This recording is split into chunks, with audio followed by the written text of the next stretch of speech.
Hi there and welcome back to part 2 of our ultimate guide to writing a killer business plan. In part 1, we covered executive summary, company description, market analysis, and products and services.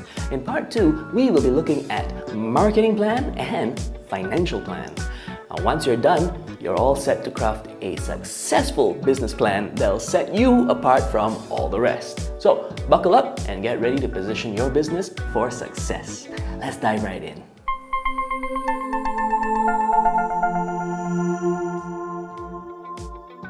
Next up, we have something that we all love here, the marketing plan. Is there any other way to do marketing plan other than just videos? Of course, there are many ways, but you want to look at the content first. Even in videos also, right, what you're good at. What are you actually telling people? So this is where you have to go back to your products and services, you have to look at the description, and you have to find the characteristics of it, right? After all, this is where you get the clickbait from, right? You want people to actually be hooked onto your product and have them wanting it. So this is where you describe all the awesome features that your product or service has and make it fun and engaging, and use descriptive language and maybe even a bit of humor. You can do this in video, you can do this in print, you can do this in TV, commercials, whatever. Also, you want to have an analysis of all the other competitors, right? If I'm going to advertise and market it, what am I doing different from them? Okay, so this is where you have things like SWOT analysis. At this point, then you can think of your promotion strategy. But it depends also on where your customers are. Because if your customers, your demography is based mainly in social media and you are going to promote it on TV, but they don't watch TV, you want to be where the money is at. So again, go back to your target audience, where are they found, and then distribute or promote mainly on that platform. It sounds expensive. What should I do now? So at this point, you have to come up with something called a marketing budget. So you know how much money you have, and you also know where you want to spend it. And also at this point, you have to know the cost of all of this advertising at the back of your hand, right? So once you know the cost of it, how much you'll be spending and how you will allocate. Let's say for instance, like we talked about just now, your customers are mainly on social media. So then maybe you want to spend 70% of your marketing budget on social media advertising. And the other 30% maybe you spend on print advertising just to catch a few strays, right? But you know the majority of your money is going into social media advertising.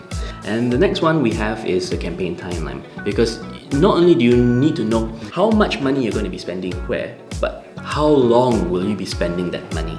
And this part here you have to be a bit careful, because in marketing, nothing happens overnight. So you be prepared and be reasonable in setting up your goals.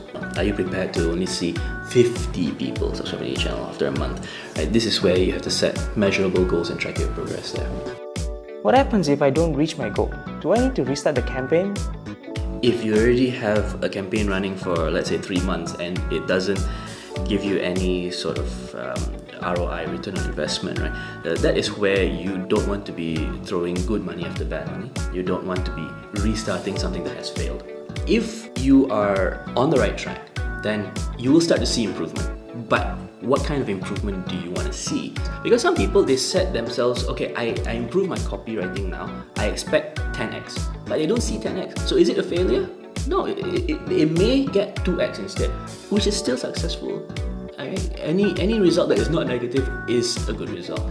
Very often, entrepreneurs, they are discouraged by just a little bit. Like, I expect more, but I'm getting a little bit only.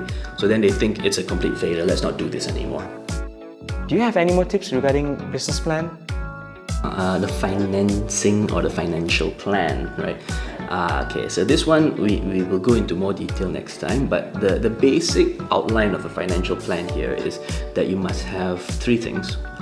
The proposed budget, because remember at the end of the day that your financial plan is where you're going to wow your investors and you want them to invest money into your business, your project. And this is where you break down all the costs associated with the starting of the business and of course the running of it.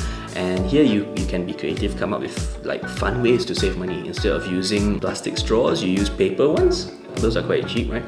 Then of course you have Other things like your projected financial statements, and this is where you have to predict a little bit, with your crystal ball. And the last bit here is the most important one, where you request for funding.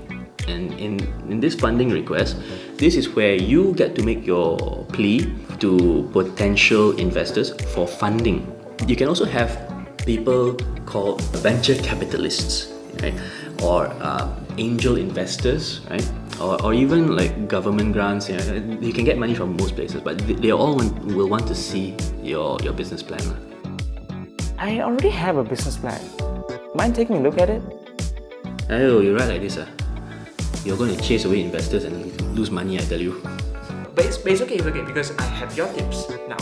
And you guys have his tips as well. So all you have to do is just follow. Follow the tips, follow Shopkada, follow us. Like, comment and subscribe for more videos like this. Hey, who are you talking to?